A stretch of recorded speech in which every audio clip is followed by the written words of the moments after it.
Bienvenue à vous tous, madame, messieurs, dans ce nouveau numéro de Version croisée. Je vous présente rapidement les quelques sujets d'information qui ont marqué cette semaine. Il y a notamment cette annonce, la sortie officielle de l'Union sacrée de la Nation, l'incendie au lycée Mwanga de Kolwezi, et ainsi que le meurtre du président fédéral de Envol, Fabrice Fouamba, président fédéral du territoire de Louisa. Ce sont là les sujets qui vont justement faire l'objet de ce numéro. Deux invités, Rodrigue Ramazani, porte-parole de Envol. Bienvenue à vous. Merci Gaëtan pour l'invitation. Je salue les co-débatteurs avec qui nous allons échanger de manière républicaine au cours de ces échanges patriotiques. Et je salue les Congolais qui nous regardent de l'autre côté de la baie vitrée, dans l'espoir que ces échanges aideront nos compatriotes à comprendre les enjeux de l'heure. Mais permettez-moi de présenter mes vives condoléances aux militants du parti Envol, à la population de Louisa, au président national du parti Envol, l'honorable Dédé Sessanga. Comme vous venez de le dire dès l'entame de cette émission, l'Envol est en deuil. Il n'y a pas que l'Envol, ce sont les démocrates, et la liberté est en deuil. La République démocratique du Congo vient de subir un coup. La démocratie a subi un coup. L'intolérance politique vient de marcher sur nos libertés. Fabrice Mwamba, vous allez nous donner président fédéral à ce sujet. Président fédéral du parti Envol n'est plus par faute de l'absence de tolérance politique. Merci beaucoup, Rodrigue Ramazani. Nous présentons également nos sincères condoléances à votre parti, à vous également, et à tous les militants et sympathisants de Envol. En face de vous, votre co-débatteur, Bazin Pembe, communicateur, cadre à la FDC. Bonjour et bienvenue à vous également. Merci Gaëtan pour l'invitation et bonjour aussi à mon co-débatteur. Rodrigue Ramazani. Justement. Alors, il y a ces quelques sujets, ces grandes thématiques. Il y a notamment cette thématique que je viens de voir, le retrait camouflé ou le retrait déguisé de M23 et les difficultés à pouvoir le cantonner. Nous allons en débattre si le temps nous permet. Alors, permettez-moi d'abord de vous présenter ce dernier rapport ou ce dernier sondage du GIEC. Le GIEC dit ceci, je vais les lire mot à mot. Il dit « Près de 58% des Congolais estime que le pays va dans la mauvaise direction. » C'est publié justement ce mercredi 26 avril. On dit 2 ans jour pour jour après l'investiture du gouvernement Samalou Kondé. Le groupe d'études sur le Congo, le GIEC, et Ebouteli sont partenaires de recherche avec le Bercy, le bureau d'études de recherche et des consulting international, relève une insatisfaction des Congolais de l'action du gouvernement. Votre réaction rapidement, Rodrigue Ramazani, avant de prendre d'autres sujets. C'est un fait. La décadence de la situation économique et sociale de notre peuple n'est plus à démontrer. La vie sociale de la population devient intenable parce que notre peuple a perdu son pouvoir d'achat depuis 2020 à ce jour. Les Congolais, c'est chaque jour que les Congolais constatent que sa situation sociale ne cesse de régresser. Nous allons de mal en pire et je crois que ces groupes d'études GIEC a fait ces sondages. C'est un fait qu'on peut constater tant dans nos vies quotidiennes sur le marché pour ceux qui y vont, que pour ceux qui travaillent, qui aujourd'hui les fonctionnaires sont impayés, les institutions mais ce n'est que 58% à peine, peut-être un autre sondage pourrait le contredire. Écoutez, ce n'est que 58%, mais ce n'est pas que ça, c'est une réalité de la vie des Congolais. Sauf si on n'est pas Congolais, sauf si on ne vit pas dans ce pays. Vous savez, moi, il n'y a pas longtemps, j'étais à Kananga. Ouais. L'année passée au Kasaï central, donc l'année passée, je viens d'être au Katanga avec toute à l'équipe de Envol, oui. Et on peut observer tous la vie chère. Vous pouvez imaginer, la dernière fois que j'étais dans le Grand Katanga, notamment à Kolwezi, c'était au mois de janvier dernier, un sac de farine de maïs il revenait à 25 000 francs. Aujourd'hui, à Lubumbashi, je l'ai trouvé lorsque nous avons quitté à 100 000 francs congolais. À Kananga, alors, ça veut dire que la situation du pays va très mal. Il y a un autre aspect, j'aimerais que vous donniez une interprétation à ça. Le GIEC dit encore le Kasaï occidental, le plus grand nombre de Congolais qui affirment, c'est la province justement où le plus grand nombre de Congolais affirment que les choses vont dans la bonne direction. C'est principalement au centre du pays où on estime que le pays est bien dirigé. Comment interpréter cela? Non, mais la situation est claire. Lorsque vous observez même, parce que vous parlez du Kasaï, moi j'étais l'année passée au Kasaï central, je le dis, un méca qui revenait à 8 000 francs, Moi, j'ai laissé un méca de farine de maïs à 25 000 francs congolais. Les routes n'existent pas, la desserte en eau, n'en parlons pas.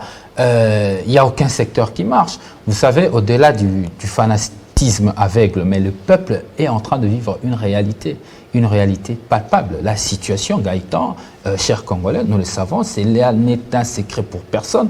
La situation va très mal. De la vie sociale, la sécurité, aux infrastructures.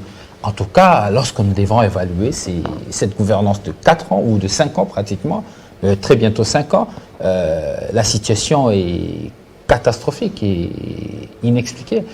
La situation se détériore de plus en plus sur tous les secteurs de la vie nationale, des secteurs de l'éducation, jusque dans le social, à l'administration publique. Rien ne marche. L'insécurité bat son plat. Je crois que nous en avons discuté autour des questions sécuritaires tout à l'heure. Et je peux vous rassurer que la vérité, parce que moi je viens même au mois de janvier dernier, j'ai parcouru 5 provinces de la République démocratique du Congo dans le cadre du projet de la refondation du Congo. J'ai accompagné le président national de mon parti, le candidat président de la République, Délis Sanga. Nous avons visité la Mongala. Impossible de vivre, la situation est catastrophique. J'ai visité le Lualaba, pas moyen. Il y a une sorte de misère qui s'installe au Maniema. Il y a une sorte de misère qui s'installe à Isiro. Je peux vous dire que moi, lorsque je parle du Congo, je ne parle pas que de Kinshasa. Je parle des différentes provinces de la République démocratique du Congo. Dans sa profondeur, les Congolais souffrent. Alors, Bazin Pembe, votre réaction, justement, mais permettez-moi en tant que journaliste d'émettre aussi une opinion là-dessus. Quand on fait une comparaison en France actuellement, Emmanuel Macron a une cote de popularité qui est vraiment au plus bas. C'est moins de 20% d'opinion favorable. Tshisekedi et son gouvernement, 58%, c'est quand même quelque chose qu'on peut relativiser, n'est-ce pas? J'ai suivi religieusement mon co-débatteur. Je pense que vous allez m'accorder le même temps d'antenne. Justement. J'ai réagi à ce que j'ai entendu de sa bouche. D'abord, il est d'une évidence que l'Union sacrée, même le président de la République, même certaines autorités qui composent cette Union sacrée, dire que le Congo était paradis, que nous vivions dans un paradis. Nous savions tous la situation que nous avions héritée du régime passé. Aujourd'hui, si nous avions ces sondages, sont des sondages qui font partie de la liberté d'expression, liberté des recherches, liberté de penser. Nous pouvons que prendre ça comme tel. Mais il est d'une réalité constante aujourd'hui que ce gouvernement est en train d'éprouver à la face du monde, même auprès de certains partenaires, la bonne foi de relever les défis. Les défis de développement. Les défis de développement, même la situation du social, et même la situation sécuritaire aussi. Le frère l'a dit, il a fait des provinces, de même aussi avec moi. Aujourd'hui, on peut se dire que sous ce régime, sous l'impulsion du Premier ministre, et aussi avec la volonté ferme du président de la République, Félix Antoine Tshilombo Tshisekedi, vous voyez certaines activités s'accélérer. Les activités sociales dont je vais ici parler. Dire que les Congo, la vie, comme mon frère l'a décrit, chaotique. Je peux dire à certains qui sont en train de nous suivre qu'on est politique, il est de l'opposition, on ne peut qu'entendre ces langages d'un acteur de l'opposition qui n'ont jamais proposé, qui s'accrochent à certaines choses qui n'ont aucun soubassement légal, même sociologique, si je peux le dire ainsi. Il a parlé des méga de maïs à Kananga, à Mbujimaï. Il a été là depuis le mois de janvier. Aujourd'hui, on est au mois de mars. 3 mois après, si vous pouvez poser la question à Ramazani de nous donner la situation réelle, il serait en difficulté de vous détailler. Et donc, personnellement, je peux dire que le Congo nous ne sommes pas au paradis, mais il y a les efforts qui sont... Mais quand c'est principalement dans le Kasaï occidental précisément, où il y a plus de gens qui ont des opinions favorables au gouvernement, même au président de la République, n'est-ce pas là un marqueur de tribalisme? Ça n'a rien à voir avec le tribalisme. C'est normal. Ça n'a rien à voir avec le tribalisme. D'abord, je n'ai pas l'échantillon des provinces que l'enquêteur a travaillé. Oui. C'était important de nous donner dans combien de provinces ils Alors, ont j'espère vous œuvré. trouver. Et là, Dans nous toutes les provinces, en aurons une réalité. position convenable. Nous donner la situation brute, comme ça, nous aurons des difficultés. Et les Kasaï, il y a plusieurs Kasaï. Aujourd'hui, après la décentralisation, vous avez les Kasaï centrales, vous avez Kasaï oriental et vous avez Kasaï tout court, Chikapa. Et donc, je peux vous dire que ça n'a rien à voir avec les tribalismes. Ce sont les opinions que les Congolais ont dégagées. Je ne sais pas ce que nos frères du Congo central Alors, ont je pensé. vous donnerai peut-être ce sondage après l'émission, mais devant moi là, ils ont considéré les 11 anciennes régions que nous avons connues, le Kasaï, les Kivu dans son ensemble, les Katanga, etc. Et ils ont reproduit les opinions des populations de chaque coin. En réalité. Maintenant, là, nous avions 26 provinces, donc ils doivent élargir les paramètres d'enquête. Merci, pour justement. qu'on ait les données palpables. Alors c'était pour planter le décor, on ouvre le bal avec cette sortie officielle annoncée de l'Union Sacrée de la Nation qui va intervenir dans quelques jours exactement, soit ce samedi, le samedi 29 avril si je ne m'abuse pas. En tout cas, je commence avec vous, Rodrigue Ramazani. L'Union Sacrée va sortir, il y a des clips dignes des films, des bandes annonces des films hollywoodiens. En tout cas, on a même vu tous les ténors faire une tournée d'inspection du Stade des Martyrs qui va accueillir un grand monde. On a annoncé près de 300 000 personnes. On ne sait pas où est-ce qu'on va le mettre, tout ce monde-là. Alors, qu'en dit l'opposition quand on voit ces grands rassemblements? Je vais vraiment revenir sur certains propos de Bazin qui dit mes propos sont des propos d'un opposant. Lorsque je peins les tableaux de la situation sociale de la population, ce n'est pas les propos d'un opposant. Lorsque je dis, par exemple, les administrateurs du territoire nommés depuis le 18 novembre 2022 jusqu'à aujourd'hui, ils sont impayés. Les administrateurs du territoire.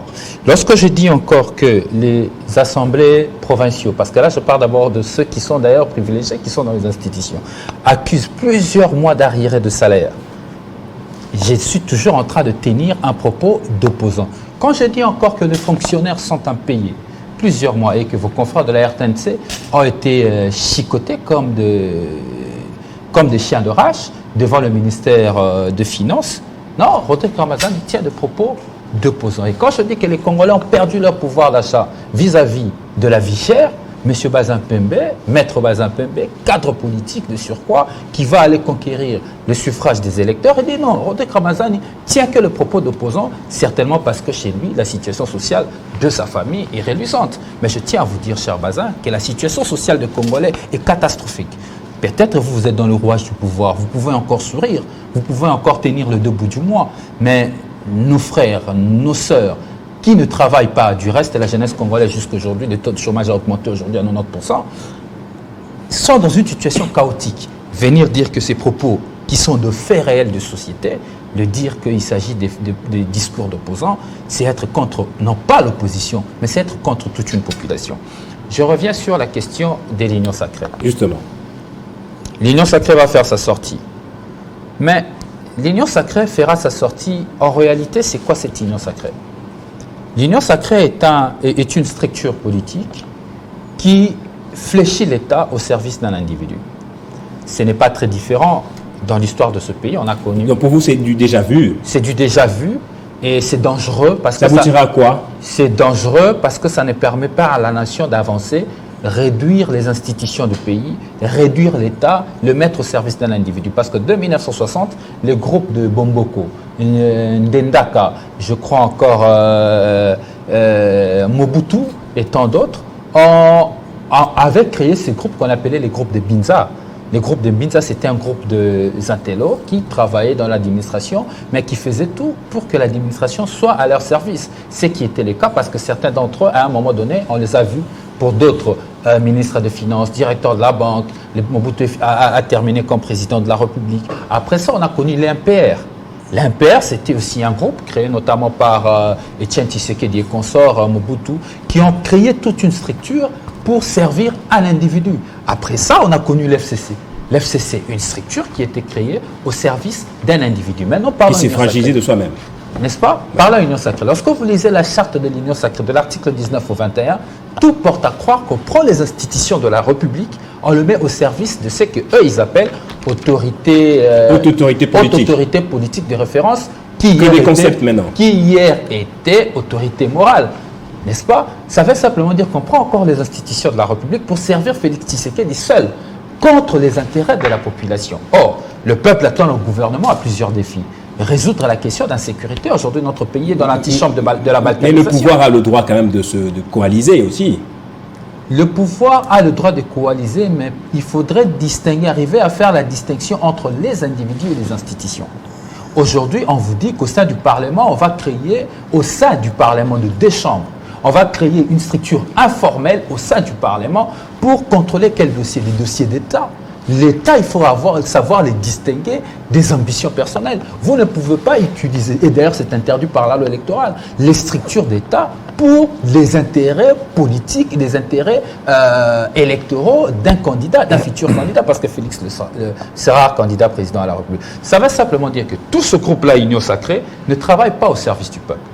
Il travaille au service de Félix Tshisekedi qui lui-même copte. En tout cas, aujourd'hui, nous avons le retour du père de la nation, le dictateur de la dictature dans toute sa splendeur. Et cette dictature a un nom, c'est le haute autorité de référence qui est Félix Tshisekedi.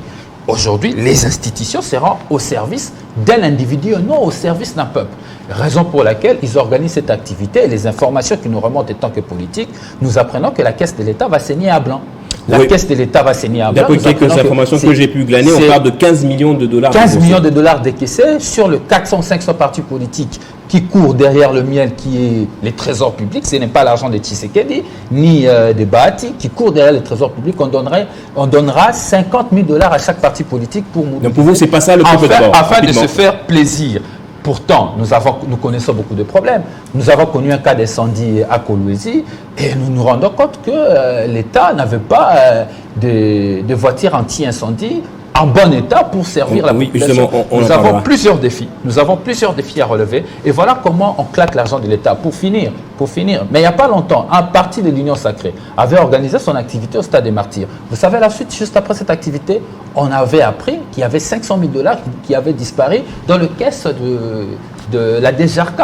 C'est en fait le mode opérandi. Ce qu'on reprochait à Kabila, c'est ce que Félix Tshisekedi fait. En réalité, ce n'est pas la continuité de l'État, c'est la continuité de la Kabylie. Bazapembe, une certaine opinion estime que cette sortie officielle n'est pas vraiment ce à quoi s'attend la population congolaise. D'abord, il faut faire remarquer à l'opinion que nous avions eu les élections en 2018. Nous sommes allés avec cash et on avait aussi l'FCC, des tristes mémoires aujourd'hui. Après cela, nous avions eu une majorité presque mécanique et le président de la République actuelle a gagné les élections à la présidentielle. Le chef de l'État a accepté volontiers d'approcher nos frères du FCC pour faire route avec eux, mais ça n'a pas marché. Il a recouru à l'article 69 de la Constitution. La classe politique a été consultée, un informateur a été nommé pour qu'on ait besoin de rappeler l'histoire. Maintenant que nous nous dirigeons aux élections en 2023, nous avions entendu, nous du pouvoir, de la bouche de nos frères, nous reprocher que l'Union Sacrée n'était pas organisée, qu'il y avait un désordre très bien organisé au sein de l'Union Sacrée. Maintenant, là que nous sommes organisés, nous avions une charte. Vous avez un siège? Bon, ça viendra. La sortie officielle, c'est samedi et on va vous donner tous ces détails. Nous avions des partis politiques sans contrainte qui ont accepté d'accompagner le président de la République dans sa vision en 2023 pour l'offrir un nouveau mandat. Je ne vois pas comment ils peuvent dénaturer, caricaturer les choses et aller au-delà, dire qu'il y aurait un 15 millions de dollars décaissés de la caisse de l'État qu'on a mis à la disposition des sociétaires de l'Union Sacrée. D'abord, ça c'est une fausse information. Au sein de l'Union Sacrée, nous avions des carrières. Vous avez un parti politique comme AFDC. Vous n'allez pas dire que Bati manque un 10 000 dollars, un 5 000 dollars, et mettre... Tous les partis ont cotisé. Non, je ne parle pas des cotisations. Ou ont contribué je suis alors en termes de moyens. Oui. Je suis en train de parler des moyens. D'abord, que l'AFDC peut manquer un 5 000 dollars. Nous avions un parti politique très bien organisé. Nous vendons des cartes et nous cotisons. Et nous avions des fidèles. Lorsque notre autorité morale nous lance un message, venez au stade, accompagnons le président de la République. Je ne vois pas comment nous pouvons transformer cela en demandant des moyens qui doivent sortir du trésor public. Vous n'allez pas le dire aussi avec l'IDPS qui a l'ancrage sur l'étendue de la République démocratique du Congo. Et surtout que nous avions les élections en 2023. C'est une plateforme aujourd'hui qui est en train d'accompagner les chefs de l'État pour les élections de 2023. Et donc, nos amis doivent prendre leur mal en patience, de voir comment nous sommes en train de nous organiser. Et nous avions dit, nous sommes du bon côté, pas du côté de la destruction. Et les gens doivent aussi apprendre. Et surtout, nos amis de l'opposition, faire la différence entre FCC et l'Union sacrée. Nous avions dit, Audrey doit retenir cela pour faire que l'Union sacrée n'est pas une poubelle. Qu'au sein de l'Union sacrée, lorsque vous avez volé l'argent de l'État, votre place c'est en prison. Et même lorsque nous allons sortir de manière officielle, cela ne veut pas dire que nous allons enterrer les dossiers de certains qui ont pillé. Franck Diongo dit ceci: il estime que l'Union sacrée est une association de tous ceux qui ont causé du tort à la RDC, en commençant par Mobutu jusqu'à ce jour. Je rajoute encore, il dit: un patriote et un démocrate ne peut pas être dans l'union sacrée de la nation. Votre réaction? C'est un frustré. Franck Diongo, on doit le retenir comme tel. Et je n'ai jamais fait confiance à ses propos. Vous vous rappellerez, ce monsieur a pris route pour faire Lumbashi. De son retour, il a dit qu'il va consulter la classe politique congolaise et il verrait même Joseph Kabila jusqu'aujourd'hui. Je ne sais pas la suite. Mais c'est que moi, je peux dire aux Congolais qui sont en train de nous suivre qu'en 2023, il y aura élection. Et pour nous, Union Sacrée, notre candidat, c'est Félix-Antoine Tshilombo Tshisekedi. Rodrigue me parle de la charte de l'Union Sacrée. Il me parle de haute autorité politique. Nous avions au sein de l'Union Sacrée certains sociétaires qui ont signé. Et tous, certains se sont prononcés pour soutenir la candidature du président Félix en 2023. Je ne vois pas comment on peut changer la donne.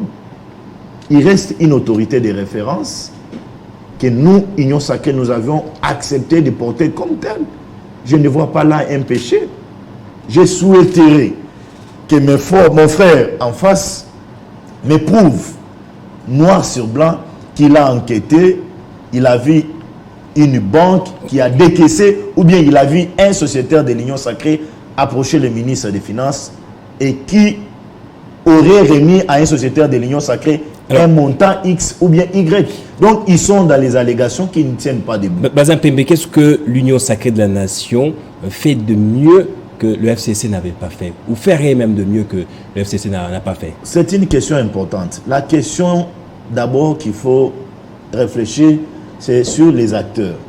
Aujourd'hui, en République démocratique du Congo, je suis en train de voir une nouvelle génération venir dans la classe politique congolaise. C'est à nous, les jeunes, de nous battre pour dire à certains: vous avez beaucoup servi la nation, laissez-nous la place, donnons aussi le meilleur de nous-mêmes. Mais si nous, les jeunes, nous croisons les bras, croyez-vous que ces vieux vont s'effacer? Ils vont continuer. Nous continuons à voir aujourd'hui les vieux ici, il est au Sénat, j'étais son nom, il est dans la scène politique congolaise avec vivacité. Mais si Rodrigue croise les bras, si Bazin croise les bras, en tant que ces vieux-là s'effacent, ils ne le feront pas. C'est aussi à la population congolaise. Nous aurons les élections libres, démocratiques, transparentes en 2023. Nanga l'a confirmé. C'est à la population congolaise de changer la donne. Pourquoi nous voulons trop attribuer des fautes à nos vieux, alors que la grande des fautes, c'est à la population congolaise? Alors, dernière question rapidement. On a vu le président de l'Assemblée nationale, Christophe Mbosso-Kodia. Je pense bien il fait partie du présidium de l'Union Sacrée de la Nation, réunir près de 300 pasteurs de Tchangou, justement, pour leur mobilisation lors de la sortie officielle. C'est avec les religieux, les pasteurs, maintenant que vous travaillez? Même pas. D'abord ça, je n'ai pas cette information avec moi. J'ai vu les photos sur les réseaux sociaux, je n'ai pas authentifié ces photos. L'Union Sacrée est composée de personnalités, des partis politiques. Je ne sais pas s'il y a un membre de la société civile qui a fait son adhésion à l'Union Sacrée. Nous ne comptons pas sur les églises, nous comptons sur les sympathisants, nous comptons sur nos camarades et nous sommes prêts à remplir ces stades. On a vu ACP d'Ingobila remplir les stades de Martyrs. Je peux rassurer à certains, même si on nous laissait, nous, AFDC, nous allons remplir ces stades de Martyrs. Donc on n'a pas intérêt à compter sur les religieux qui ne sont pas politiques. Merci beaucoup Bazin Pembe. On passe à notre deuxième sujet. Nous allons parler à présent de cet incendie et les images insoutenables qui ont suivi, qu'on a largement partagées sur les réseaux sociaux des élèves qui sautent justement du premier étage de leur école justement pour se sauver des flammes.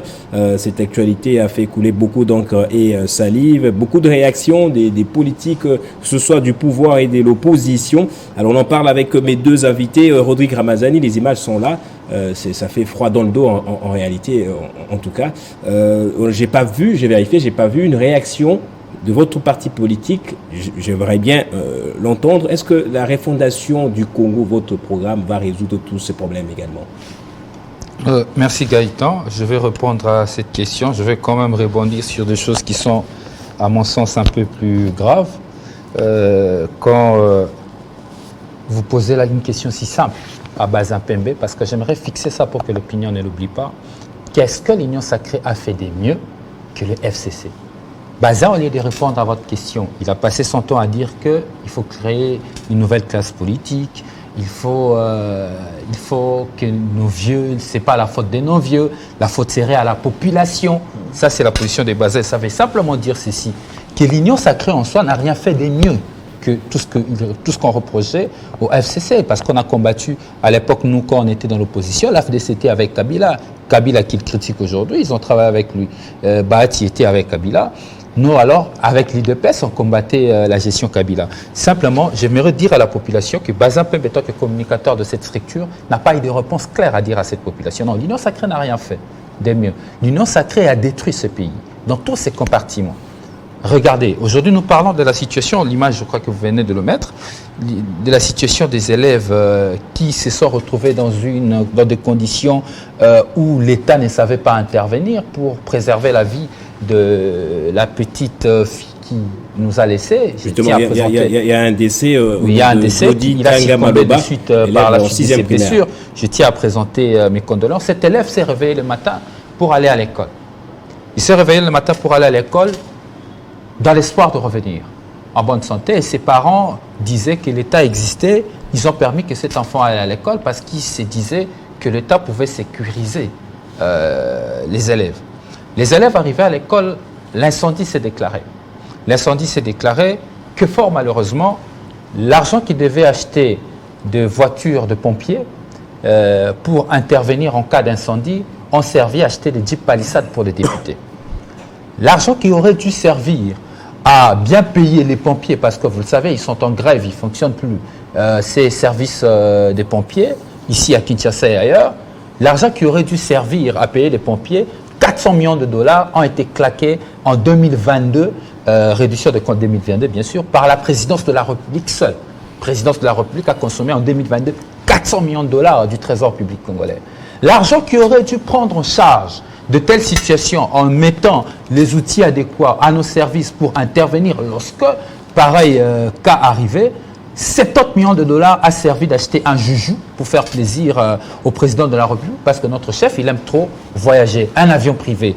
Voilà ce que l'Union sacrée fait de l'argent des contribuables. Je reviens directement à la lettre de 13 parlementaires qui à l'époque posait la question à Mobutu, parce que vous le savez, l'IDPS est le fruit de 13 parlementaires, qui posait la question à Mobutu de savoir que faisons-nous de l'argent du contribuable, et qui disait à Mobutu encore à l'époque que Jeune l'Afrique avait cité Mobutu comme un des présidents de la République qui avait le plus voyagé au monde. Donc si on prend ce qui s'est passé à cette époque, on le met aujourd'hui, c'est caricaturé. Et puis Bazin va me condamner en disant il est en train de caricaturer. Non, je ne fais pas de la caricature. C'est une réalité de fait que je mets sur la place publique et je laisse à nos compatriotes de juger. En réalité, ce qui s'est passé n'aurait pas dû se passer. Maintenant, dans le cadre de la refondation du Congo, nous disons notre projet politique porte sur les 5 axes. Parmi les axes, nous parlons de l'aspect sécuritaire, et la sécurité n'est pas seulement de sécuriser nos provinces, c'est d'avoir tous les services de sécurité, des polices d'incendie notamment, pouvant permettre la sécurité de nos concitoyens en cas des déclarations d'incendie. Donc, dans le projet de la refondation du Congo, parce qu'aujourd'hui c'est un projet, très bientôt Gaëtan, je reviendrai devant le Congolais pour parler, pour parler du programme de la refondation du Congo. Dans notre projet, nous avons pensé à la réforme de la police d'incendie, qu'il faut voir comment les intégrer dans les circuits d'État pour que celui-ci ne passe pas son temps à faire la grève, que de venir effectivement travailler pour le compte de la population. Donc, en réalité, l'activité au stade des martyrs pour chuter là, la population congolaise ne doit pas y aller. Parce qu'en réalité, on va gaspiller 15 millions de dollars de Congolais et on va donner à chaque partie de l'Union sacrée 50 000 dollars. Et les Congolais n'ont pas intérêt d'aller dans cette organisation dangereuse, incestueuse. Nous demandons aux Congolais de rester chez eux, d'attendre la marche de l'opposition, la marche pour la population, le 13 mai. C'est le 13 mai que la population va trouver son compte. Au stade des martyrs, c'est pour que Félix Tshisekedi trouve son compte et non la population. Le 13 mai, nous allons marcher pour réclamer l'amélioration des conditions sociales de notre peuple, qui la vie est devenue chère, de réclamer la sécurité sur l'étendue du territoire national, parce que l'insécurité n'est pas seulement à Bunagana, l'insécurité c'est aussi à Kwamut, l'insécurité c'est à Kinshasa, chez moi à Bandal, où les Koulouna dans le quartier Bisengo font la loi, où les Koulouna dans le quartier Sinkine font la loi, où l'insécurité bat son plein. L'insécurité c'est aussi à Dilolo, au Katanga, où on a tué plus de 40 personnes. Nous demandons aux Congolais, les 13 mai, de sortir dans la rue pour revendiquer leurs droits. Et les 4 leaders majeurs de l'opposition se sont portés forts pour porter ces combats. Délice Sanga, Martin Fayoulou, Moïse Katumbi, Mata Tamponio se mettent ensemble pour porter le combat de l'opposition. Le 13 mai, on parle souvent du Kolwezi comme la capitale du cobalt. Je dirais c'est l'un des chefs-lieux qui a reçu beaucoup de monde, des politiques. La première dame de la République s'y est rendue une fois. Je parlerai du Premier ministre, le ministre de l'Intérieur, en tout cas tous les ministres qui occupent de grandes fonctions en réalité. Aujourd'hui, ce que les gens déplorent, c'est que la province manque même des camions anti-incendie. Les élèves étaient livrés à eux-mêmes pendant un long moment sans assistance. Votre réaction? Rodrigue semble oublier vite. Tout à l'heure, là, il nous condamne du fait que nous avions fait route avec Kabila. Mais lorsqu'il énumère les gens qui vont participer à la marche du 13, il cite Kabila à l'intérieur. Je n'ai pas cité Kabila. Aujourd'hui, vous êtes avec Kabila. Je n'ai pas cité Kabila. Les parrains. Je n'ai pas cité Kabila. S'il vous plaît, je vous ai non, mais ne mets pas de mots dans ma bouche. Je t'interdis en fait de mettre des mots dans ma bouche. Vous aurez le temps de réagir alors. Je vous accorderai le cadre parce que moi je n'ai pas cité Kabila. Je vous donnerai le temps de réagir. Il ne faut pas mentir à mon nom non plus. Vous aurez le temps de rectifier. C'est important que vous preniez votre courage et de dire aux Congolais que les parrains du bloc de Lumbashi, c'était M. Joseph Kabila Kabange. C'est important. Le parrain financier. Et Kabila que vous condamnez aujourd'hui. Mais il ne manque pas l'argent. Il ne manque pas l'argent en tout cas. Qui ne manque pas l'argent? Le bloc de l'opposition ne manque pas l'argent. Non, moi je ne suis pas en train de parler les moyens, les finances. Non, je parle en termes de coalition. Aujourd'hui, ils sont en train de faire route avec M. Joseph Kabila. C'était aussi souhaitable que vous répondiez à la question de l'accident qu'il y a eu à Lumbashi en donnant la définition de l'accident. C'est un imprévu soudain qui entraîne les dangers. Donc personne n'a cogité, personne n'a réfléchi, aucune association n'a réfléchi pour créer cet incident à Lumbashi. Je suis de cœur avec la jeune fille qui est partie. Paix à son âme, bon courage à sa famille. Mais on doit avoir le courage de dire que c'est un incident, c'est un accident. C'est ce qui est imprévisible. Vous allez me dire que ce sont les autorités de Kolwezi qui ont fait à ce qu'il y ait cet incident, que nous voyons les dégâts que tous nous sommes en train de condamner. On ne peut pas parler des anti-incendies. Aujourd'hui, si on peut tout dire de Lualaba, on doit être aussi fier de le dire tout haut que s'il y a une province aujourd'hui de la République démocratique du Congo qui est en train de prendre l'ascenseur, l'envol, c'est la province du Lualaba, sous l'impulsion de Mme Fifi Masuka. Cette dame est en train de travailler, de répondre à la volonté de nos frères qui sont au Lualaba. Ça, il faut être clair. Ça, ce sont vos propos, en tout cas, en réalité. Vous avez dit, qu'est-ce que l'incendie ici a fait à la présence de la première dame à Kolwezi?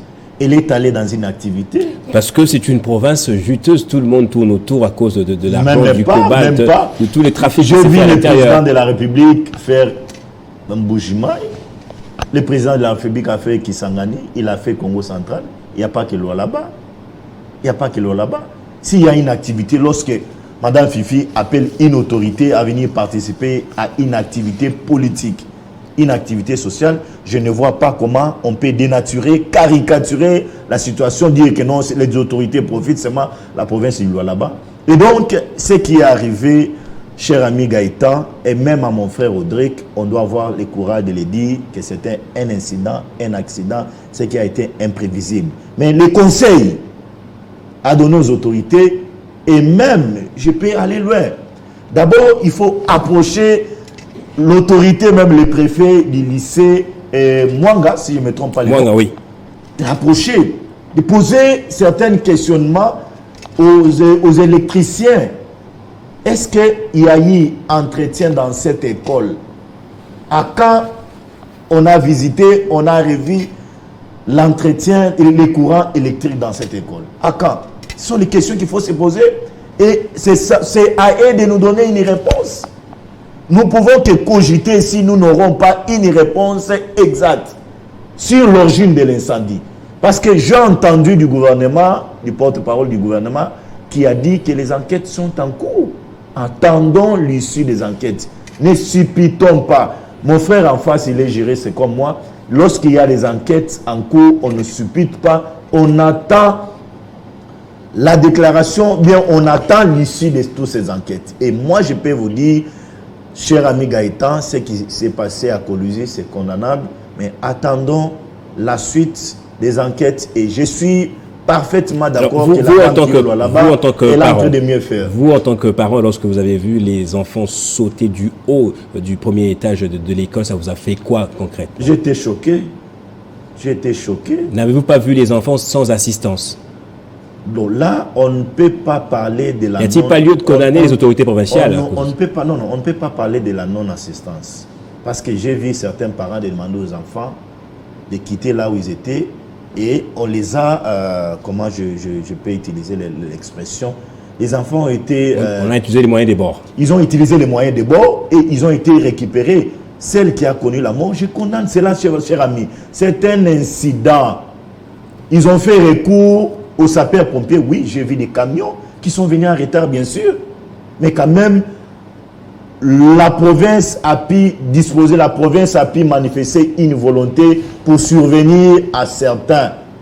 Merci, Bazin Pembe. Rodri Ramazani, rapidement votre rectification. Vous êtes parrainé par Joseph Kabila, c'est ça? Une fausseté. Une fausseté et une élucubration. Une élucubration inexpliquée. Vous savez, lorsque vous avez plus d'arguments, vous recourez à le raccourci qu'on appelle à l'IDPS les cadiochas, les mensonges. Moi, je crois que dans ce débat, j'apporte des faits. S'il vous plaît. Moi, je crois que dans ce débat, j'apporte des faits. Oui. Et les Congolais vont me juger sur base de faits parce que les faits sont sacrés. Je n'imagine pas ce que je dis. Je donne des faits. Et les Congolais vont nous juger sur base de ce débat de faits. Je vais quand même revenir sur quelque chose. Je pointe encore du doigt. Kabila n'est pas le parrain de ceux qui se sont retrouvés. Je tiens à rappeler encore à Bazin, peut-être qu'il est en déphasage avec l'information, que les 4 leaders majeurs de l'opposition, ce n'est pas la première fois qu'ils se retrouvent à 4. Le ministre des Affaires étrangères belge était venu à Kinshasa, les a reçus à 4.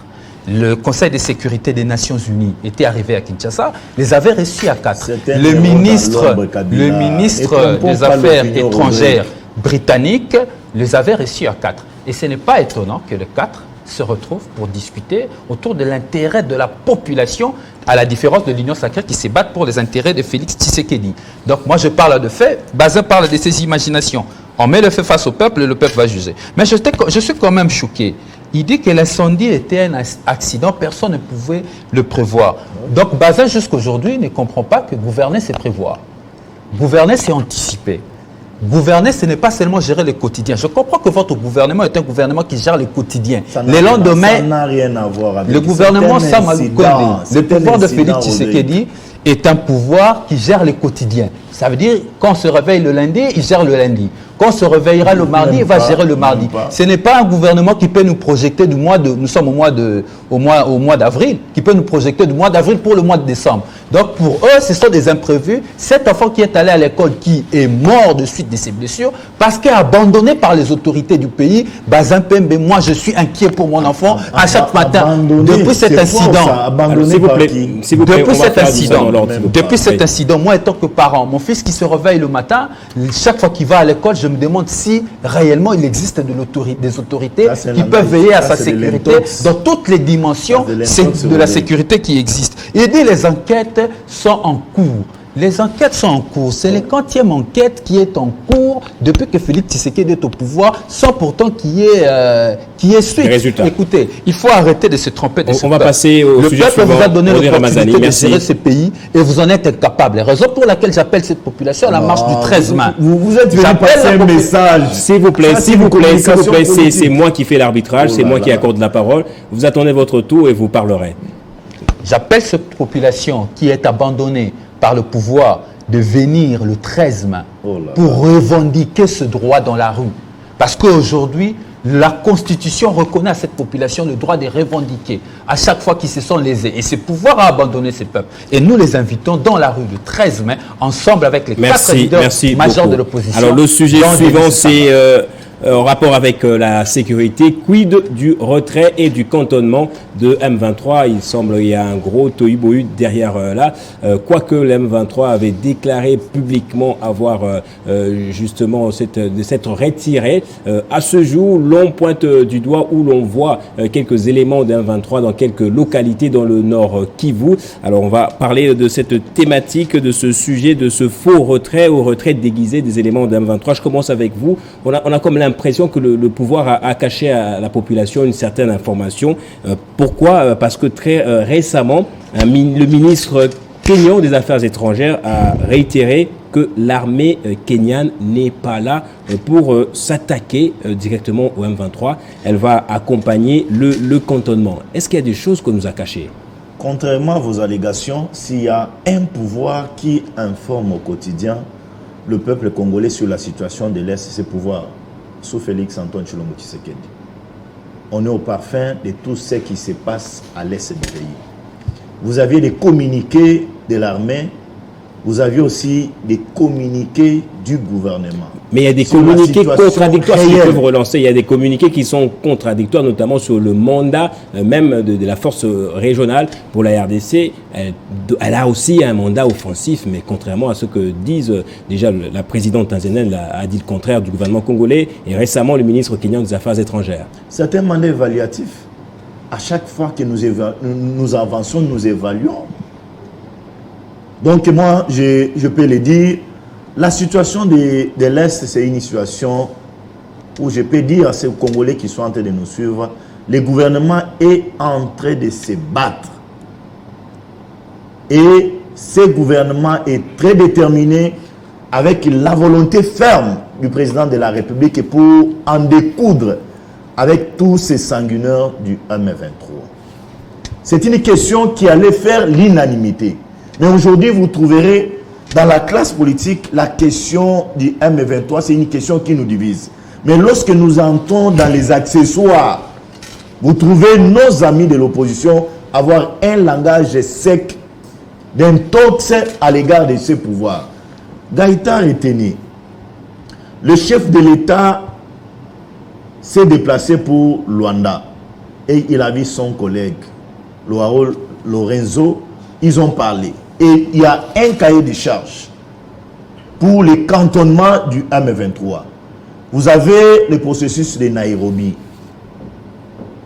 Ce processus est en cours. Et aujourd'hui, le M23 est en train de se retirer progressivement. Mais nous constatons que c'est un retrait trompe-l'œil, si je peux le dire ainsi. Et il revient au gouvernement congolais, comme on a en train de le faire, de le communiquer. Et ce que moi j'aime, c'est la prise de conscience dans les chefs de la population congolaise, surtout précisément nos frères de l'Est, qui à chaque fois qu'il y a un couac, ils n'hésitent pas à dénoncer. Et ça, c'est une bonne chose. C'est comme ça qu'on peut collaborer avec en quelques mots, si c'est possible, la logique de la force régionale est plus une logique de dialogue vers une résolution à l'amiable, mais c'est pas ça la logique de la RDC. Qui dit vrai, qui dit faux? Le chef de l'État l'a dit qu'on ne négociera pas avec les terroristes. Merci beaucoup. Rodrigue Ramazani, il y a vraiment un flou. Il y a un député national qui l'a dit très récemment, Juvenal Mounoubu, qui, d'après lui, je vais trouver rapidement son tweet, il dit, voilà, j'ai l'impression que la nation entière a été flouée sur la vraie mission de la force de East African Community en RDC. Est-ce que vous avez plus d'informations pour éclairer la population sur la vraie mission, la présence même de cette force ou des choses qu'on nous cache? Avant d'arriver là, permettez-moi de rebondir parce que Bazin ne cessera de me tonner pendant ce débat. Bazin ose dire aux Congolais que le pouvoir actuel, c'est un gouvernement qui communique et qui dit la vérité au peuple. Faux. Nous avons un gouvernement de menteurs. Un gouvernement qui ment à tout moment à la population. Prenez de faits. Je vais faire ce débat sur base de faits. Et après, la population va juger. Nous sommes dans l'affaire l'arrivée de l'armée ougandaise sur le sol congolais. Le porte-parole du gouvernement était sorti pour nous dire que l'armée ougandaise n'était pas sur notre sol. Alors que les informations qui remontaient, l'armée ougandaise était sur notre sol. Effectivement, l'armée ougandaise était sur notre sol. Premier mensonge. Deuxième mensonge. Ils arrivent, ils disent, OK, l'EAC viennent ici avec un mandat offensif. C'est ce qu'ils ont fait consommer à la population congolaise. Le président de la République lui-même en a fait allusion à l'entrée des Kenyans. À l'entrée des Kenyans. Il disait même que les Ougandais vont entrer par Bunagana. Vous connaissez, voilà. Bon, c'est à peu près comme un petit frère qui disait mon grand frère va venir par là. Vous allez voir sa réaction. Donc après, on se rend compte que les mandats de l'EAC n'étaient pas offensifs. Le mandat de l'EAC, c'était une mission de pacification en vue de permettre au gouvernement congolais de dialoguer. Deux, ils disent, le président de la République ne cesse de le dire, qu'il refuse de dialoguer. Or, on se pose tous la question. La feuille de route de Luanda, je crois Luanda 2, a dit que le M23 devait être cantonné à Sabinyo, du côté RDC. Mais aujourd'hui, comment c'est arrivé? Ils vont plus se cantonner à Sabinyo, ils seront au Maniema. Et heureusement pour nous, les troupes ou encore le gouvernement étranger nous informe. L'armée ougandaise, après son entrée à Bunagana, nous a communiqué qu'ils sont là, pas pour faire la guerre. Les M23, ils vont encadrer les M23, les temps que les dialogues qui se tiennent entre le gouvernement congolais et les M23 se terminent. Qui dit vrai, qui dit faux? À un moment donné, Bazin Pembe, il faudrait, vous êtes candidat, demain vous devez dire la vérité à votre peuple. Là, vous vous permettez de mentir à cette population. Je crains que... Je ne parle pas de moi comme candidat. Allez-y. Non, je dis, parce que votre parole est une parole publique. Moi, ma parole, je le prends comme une parole publique et je ne blague pas lorsque je prends une position en public. Et lorsque vous prenez des positions comme ça, alors que les mensonges du gouvernement tapent à l'œil de... Terminez rapidement, on n'a pas presque plus de temps. Rodrigue Ramazani. Allez-y. Alors que je ne parle pas de tes mensonges, je parle de mensonges du gouvernement que vous appuyez. Le gouvernement mentit encore. S'il vous plaît, répondez à ma question. Aujourd'hui, les Congolais doivent savoir qu'effectivement, il y a des discussions entre les M23 et le gouvernement congolais parce que ces changements de Sabinyo au Maniema, on ne sait pas par quel mécanisme cela a été fait. Maintenant, pour répondre à votre question, très cher Gaëtan, depuis longtemps, on avait dit dans ce pays qu'on ne devrait pas aller à EAC. On nous a traités de tous les maux du monde. L'opposition nous a traités de tous les maux. On a dit que c'était une très mauvaise décision d'aller s'associer au EAC. On n'avait ni d'intérêt géopolitique à partager ensemble. Nous n'avions pas d'intérêt parce que du point de vue échanges commerciaux, nous avions d'autres organisations qu'il fallait simplement ravitaliser pour continuer, notamment les organisations telles que le CPG, les consorts.